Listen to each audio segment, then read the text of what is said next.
Gostaria de chamar o Thomas, que vai moderar o próximo painel.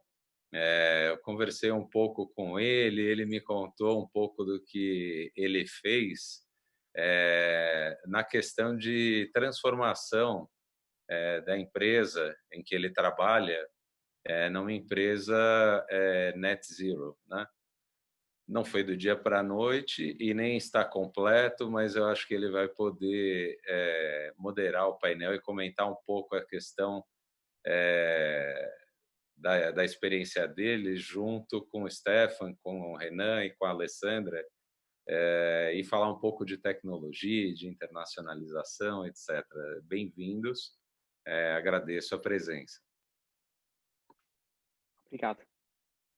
Thiago, thank you very much for the introduction, kind introduction, and a warm welcome. A good afternoon to you, and also in particular a warm welcome to our panelists here.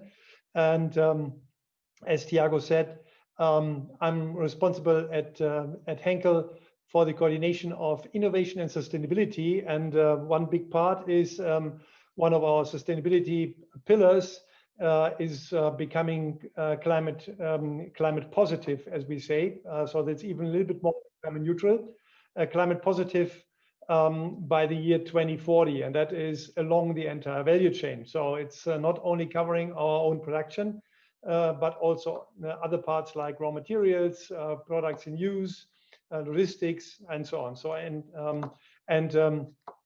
I'm by training I'm a physicist by training. So learned also to collaborate with chemists. So I'm more from the material science, and I think it's for me. I'm really excited to be a learner here, to talk to people who are coming with experience from the digitalization and fintech and the combination of both. So to learn about what artificial intelligence, blockchain, IoT, and even a word that I learned 2 weeks ago, tokenization, can contribute to get net zero. So that is a long way on the, let's say, the material, the physical part to become net zero. But I think it's important to know also what can be the tools here, the tools, the immaterial tools, and we have 3 experts here. And I would like to ask everybody of you now for the next 60 minutes, just give a short introduction about your background, what you are doing, and then we can start with our questions that I would like to distribute, and that we can come into a dialogue. So Alessandra, would you like to start to introduce yourself? Of course. Thank you very much, Thomas, and great to be here. Hi, everybody. So my background is in impact investing, impact entrepreneurship on one side, and then obviously blockchain technology. I first came across the white paper of Bitcoin 8 years ago because I had a background in governance, technology, and finance. So it was in the perfect center of that interest triangle. And it's been exciting to watch the space develop since then. In terms of my current areas of activities, I've been an investor and entrepreneur all of my career. I currently run a global private network called Top Tier Impact. We are an impact and sustainability focused network of leading investors, entrepreneurs, and corporate leaders. We're across more than 40 countries. We also have various members in Brazil, based out of Sao Paulo, and I believe also a couple of other places. Investors and entrepreneurs. We are close to 500 members now, and we really focus on accelerating the growth of the impact and sustainability ecosystem by accelerating the success of existing impact leaders. So that's on the impact side, and obviously we see blockchain and AI and a few other emerging technologies being part of that.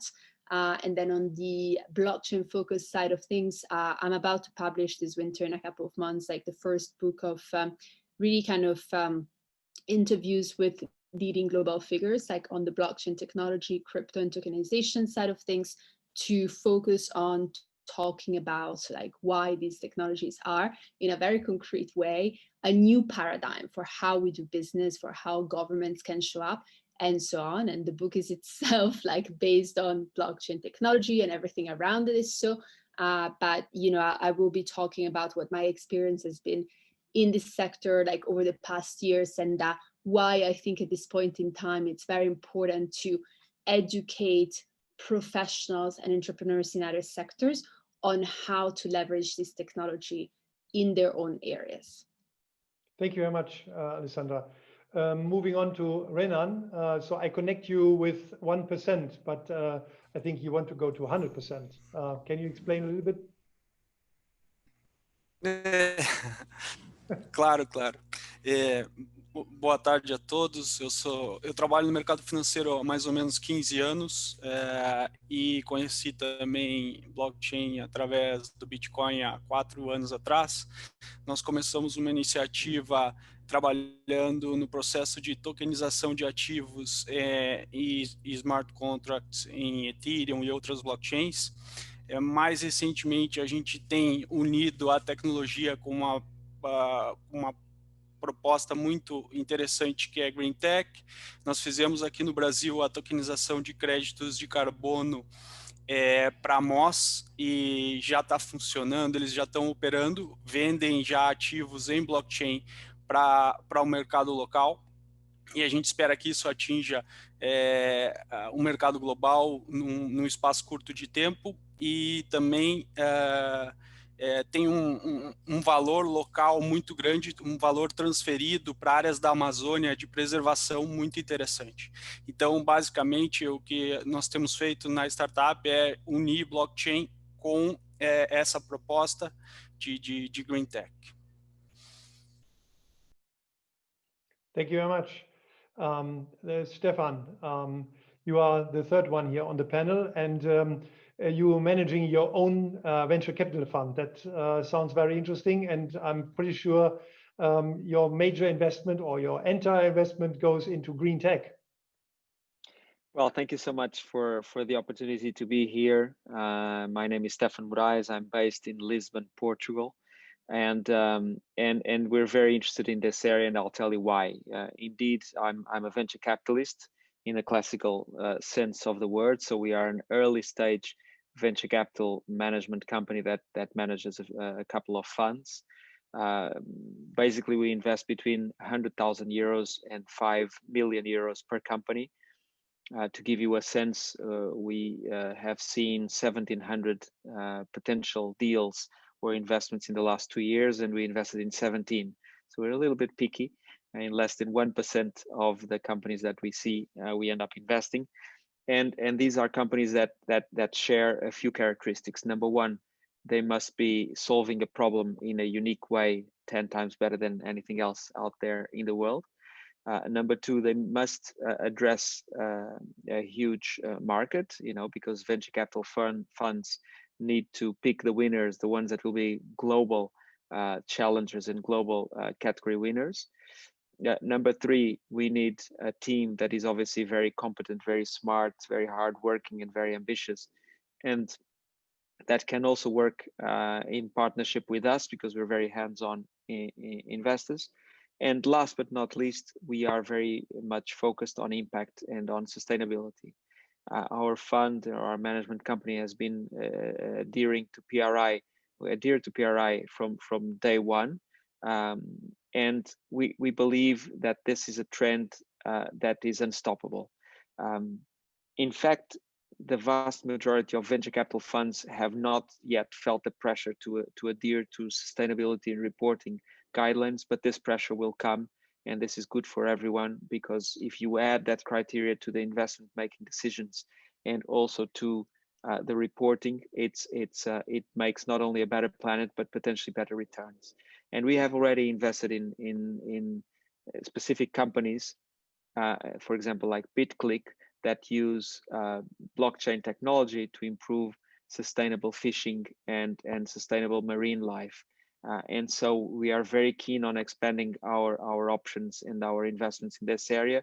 And we're actually about to launch a blue economy impact fund for the Atlantic, focusing on the North Atlantic and Portugal specifically. So it is a great pleasure to be here and try to contribute to this discussion. Thank you very much. You mentioned the word blockchain. I think all of you have mentioned it, but Renan is a blockchain specialist. May I ask you, what is the additional value of blockchain when I talk about carbon credits and when I want to be carbon neutral or even climate positive? Quando eu vejo os principais motivos de utilizar blockchain para fazer um processo de tokenização de créditos de carbono, o tracking ajuda muito, né? Quando a gente fala de greenwashing ou processos fraudulentos de emissão de carbono, de créditos de carbono, a blockchain dá uma auditoria em tempo real, 24 horas por dia, para quem quiser ver e para quem quiser acompanhar, né? E além disso, evita a questão de double spend, ou ninguém consegue comprar duas vezes ou vender duas vezes, né?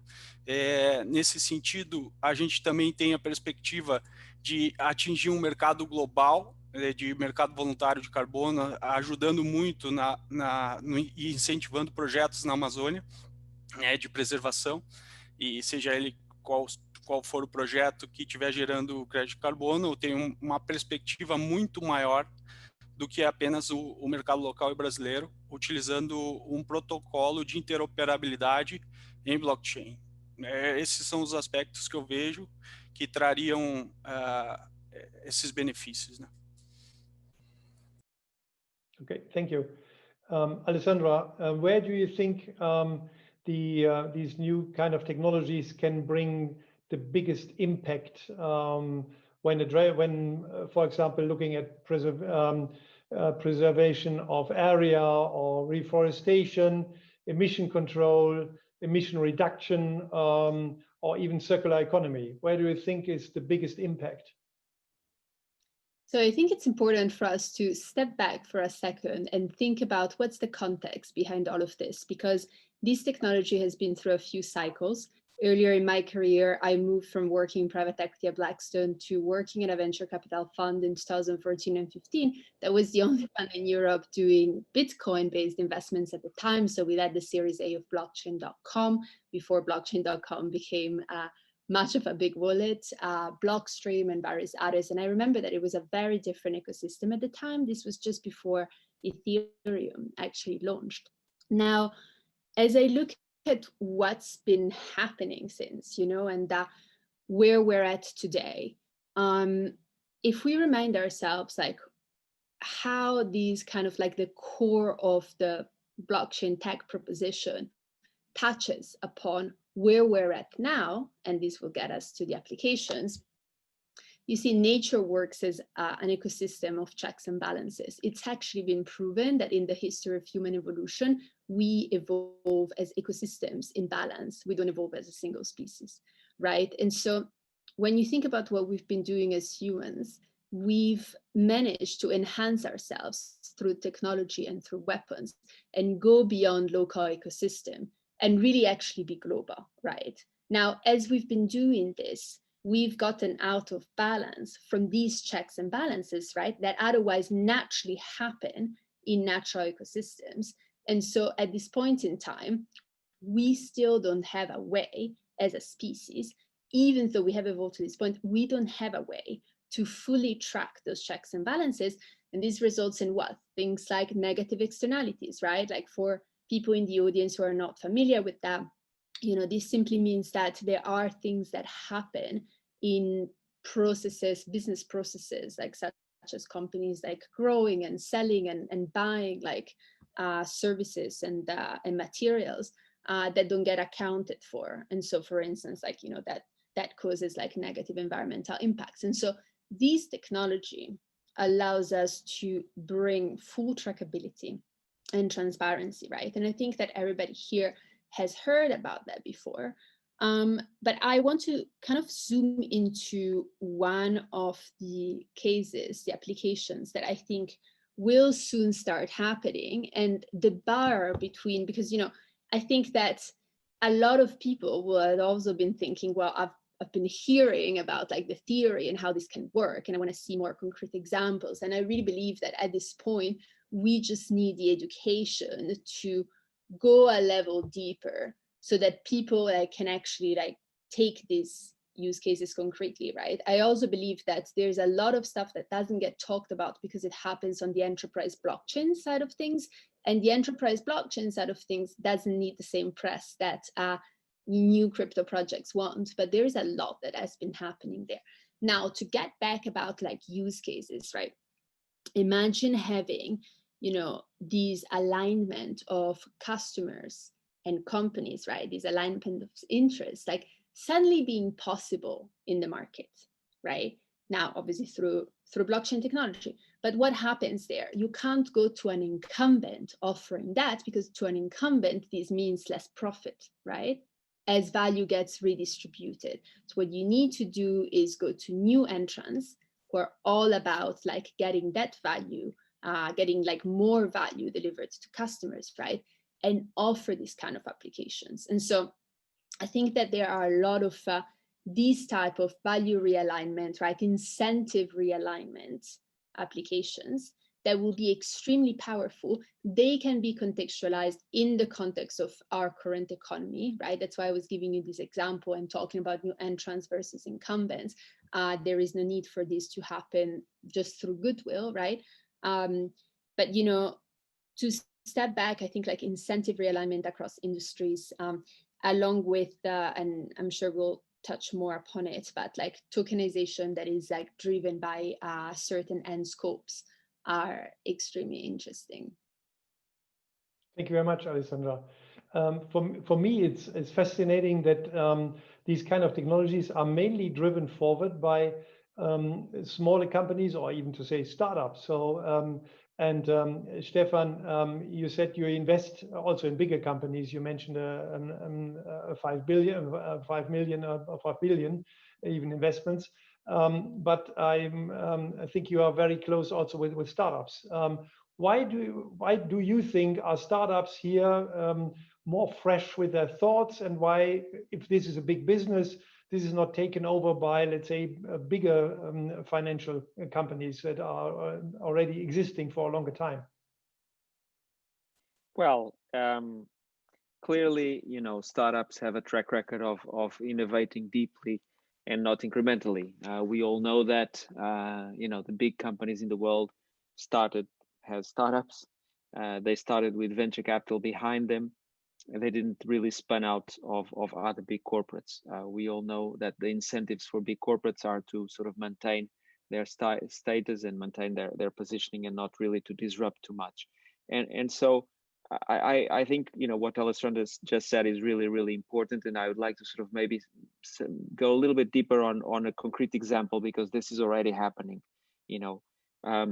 This company that we invested, this startup called BitClick, which is a Portuguese technology company, and from sort of the center of the country, came up with a solution that essentially what it does is, by installing some technology and giving fishermen a smartphone, they can basically log a catch and take a picture to the fish, or to the a plate of fish when it's caught, and the artificial intelligence engine immediately recognizes what kind of fish it is. It gets weighted, it gets put on a digital marketplace immediately before arriving on shore.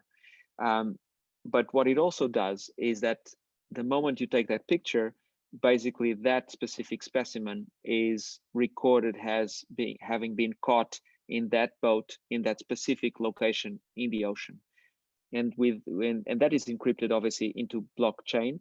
And so after that fish is transported onshore, and then to the distributors, and then to the supermarket, and then to the restaurant, or to someone's home, you always have a way of finding out specifically where it came from and whether it's a sustainable fishing practice or not. So in essence, in particular in this case, you are contributing to transparency along the supply chain of fishing, where we know that it's a big problem all over the world when there is overfishing almost everywhere in the world, and fishing is being depleted. And so this is a very concrete example of how you can use blockchain. Not that blockchain is the main purpose of the whole business, But blockchain as a technology enables things that were not possible just before. And we're seeing lots and lots of other companies trying to do the same. Even in a fairly small country like Portugal, there's a big crypto and blockchain and sustainability community. And these people are developing businesses. They're coming up with ideas. Tokenization is back again. I mean, it never went away. There was a bit of a wobble because obviously there was no regulation, and still there is no regulation enough to make it work in many cases. But it's unavoidable, and it's a way of democratizing access to many types of investments, but also to many types of technologies, and those can be used for sustainability.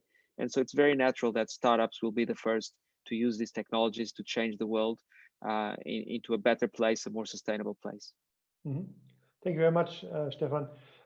Just to prepare the next round, I would like to ask you if you have one wish free concerning the new technology and to make it work better for a net zero, what would be your wish? But before asking that, I would like to continue the topic with the startups. Let's assume, Stephan, that I'm a big food company and of course selling fish, for example, and but would like to use the technology for BitClick. Is it better to be a client of BitClick, or that I try to buy them and to integrate them into my company?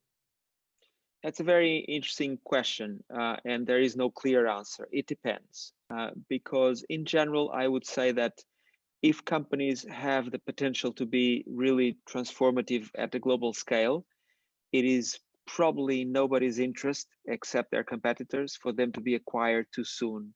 They should be let go to expand globally and to deploy their technology globally. And hopefully, if they're good enough, there will be enough funds like ours and many others that will deploy enough capital. Let me give you a little sense of numbers. Out of the 17 companies that we have invested in the last 2 years, we have invested 23 million, and those companies have now raised more than $550 million. So there's enough money in the market, right? And these are all startups. These are startups. So 23 million we put in, 550 went in after that from many investors. So if the technology is good, you should let the companies run and become really ubiquitous in throughout the world. But there are companies which effectively are addressing very specific solutions that fit very nicely into a corporate, and it's very natural that the corporate would like to acquire it or license their technology. More often than not, what we recommend to big corporates is that they open the doors to these startups and let them work in partnership and let them test these solutions, and maybe one day invest side by side with venture capital funds, and maybe one day sort of acquire them, but not sort of acquire them immediately when they're too small, because quite often they get boxed into very specific solutions, which is maybe not the benefit of the whole world. Okay, thank you. Yeah, coming to the one wish free, Renan, what is your wish? Eu acho que, como eles falaram, a regulação ainda para a tokenização de ativos no mundo é muito diferente. Cada país tem seu aspecto legal. Em alguns países é impossibilitado de tokenizar alguns ativos, e como Estados Unidos tem vários processos com SEC e outros órgãos. Então, se eu tivesse a condição de prover um ativo global amanhã, com a legislação adequada em todos os países, seria muito bom para essa economia. Thank you. Alessandra, what is your wish? Yeah, so harmonizing regulation is definitely a popular one, guys. There is no doubt about that. I think another one is just better education, really. I touched upon it before, but like when you think about, for instance, like a top tier impact itself, really like seeing like leading impact entrepreneurs, impact investors, but then just a fraction of that population right now having a wallet, interacting with this technology, being comfortable enough to either embark on a journey professionally, even corporates, right? entrepreneurially for entrepreneurs or as investors. And I think that when it comes to the investment side of it, so personally, I prefer being pitched, or at least like from what we've seen from just generally like how things get adopted. I prefer being pitched by teams that clearly have that like multidisciplinary angle, right? Where it's not just like coming in with a blockchain application, but it's actually like blockchain as a solution that has been found, right? Because it naturally solves for things that with their expertise, like deep in their sectors, like they know to be things that will provide value if they're solved, right? And so there's generally like a mix of like both sides coming together, right, in that expertise. And so I think that harmonizing for education as well will definitely help with those combinations and stronger teams coming out of it as a result. Thank you very much. Stephan, what is your wish? Yes, I mean, I think that, I look at it as a triangle. Obviously, one of the sides of the triangle is obviously regulation, and that should be the beginning. But actually, we must not forget that regulators are by default very conservative, and they should be to a certain extent, right? So we cannot expect too much unless the other sides of the triangle kind of work. And so I think the responsibility also lies, number one, with the community itself. The community, broadly speaking, not the sustainability community, but the sort of the blockchain and tokenization and crypto community, which are all kind of linked, have not always given the best examples in fact in terms of governance and in terms of transparency, which is sad, because I think that set back the industry quite a lot for some time. Focusing on Lamborghinis and other types of things is not exactly what you should do, or fake white papers. That has been a problem for a few years now. I think the industry needs to clean up its own image, which obviously regulators are never going to back that type of stance. And the third side, I think, is maybe for corporates and investors to take more risk and to really embrace these type of technologies.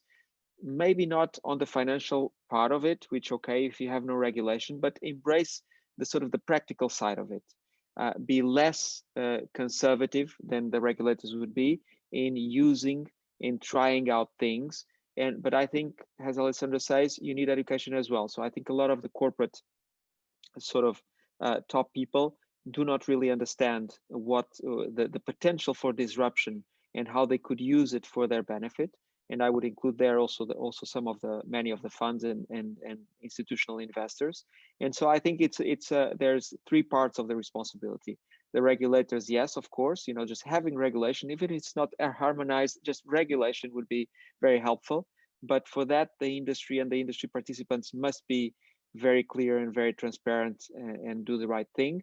And at the same time, the corporates and the investors need to take a little bit more of risk, because the potential to disrupt, particularly in terms of sustainable impact in the world, is indeed huge.